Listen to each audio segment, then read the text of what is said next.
Bonjour à tous, je m'appelle Axel. Je vais vous faire part d'un témoignage qui a changé ma vie. Comment avez-vous rencontré Jésus? Je dirais que dans ma famille, nous sommes croyants sans forcément avoir reçu les différents sacrements. J'avais donc connaissance de l'existence de Dieu, de Jésus depuis mon plus jeune âge. Mais je pense avoir rencontré Christ en 2017. Il m'est arrivé cette année-là diverses rencontres avec la nature, chevreuil, biche, lapin, des paysages magnifiques au lever du jour, et des rencontres en ayant pris des personnes en stop. Avec une de ces personnes, nous avons parlé de Dieu et de l'impact qu'il procurait aux gens. Lorsqu'on était arrivé à l'endroit où il descendait, il m'a remercié et à ce moment précis, en le regardant droit dans les yeux, je vis comme une lumière étincelante. J'ai ressenti une sorte de boom dans la poitrine.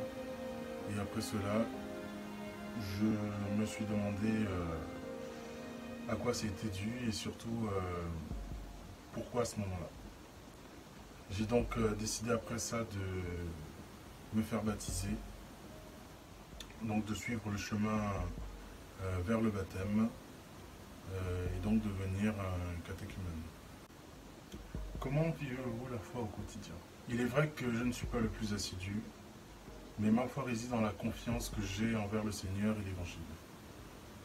J'ai par habitude de lire, d'écouter la parole, de chanter des louanges et des chants d'adoration le plus possible et de prier.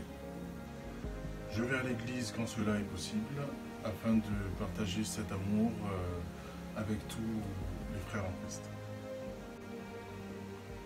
Qu'est-ce que vous apporte d'avoir la foi dans votre vie? Avoir la foi dans la vie m'apporte de l'assurance, du bien-être, du courage, de la sagesse et la paix et bien d'autres. À des moments bien précis que je peux rencontrer dans ma vie. C'est un bonheur pour moi en fait de s'enivrer de la puissance du Seigneur au quotidien. Je sais qu'en sa présence, je ne crains rien ni personne. C'est peut-être un peu présomptueux de ma part, mais à mon sens, et selon l'expérience que j'ai eu à avoir, lorsqu'on invite le Seigneur dans sa vie, rien ne peut vous atteindre. Tout nous paraît habituellement comme des épreuves, mais en son nom, tout est victoire. La foi me permet d'avoir aussi un recul nécessaire face aux moments et aux épreuves difficiles et m'aide à être en relation permanente avec Dieu. Y a-t-il une parole de la Bible qui vous touche le plus particulièrement? Si oui, laquelle? Sans hésiter, je dirais la parabole du semeur. Marc 4, de 3 à 9. Écoutez, voici que le semeur sortit pour semer. Comme il semait, du grain est tombé au bord du chemin. Les oiseaux sont venus et ils ont tout mangé. Du grain est tombé aussi sur le sol pierreux, où il n'avait pas beaucoup de terre. Il a levé aussitôt parce que la terre était peu profonde. Et lorsque le soleil s'est levé, ce grain a brûlé et, faute de racines, il a séché. Du grain est tombé aussi dans les ronces ont poussé, l'ont étouffé. Et il n'a pas donné de fruits. Mais d'autres grains sont tombés dans la bonne terre.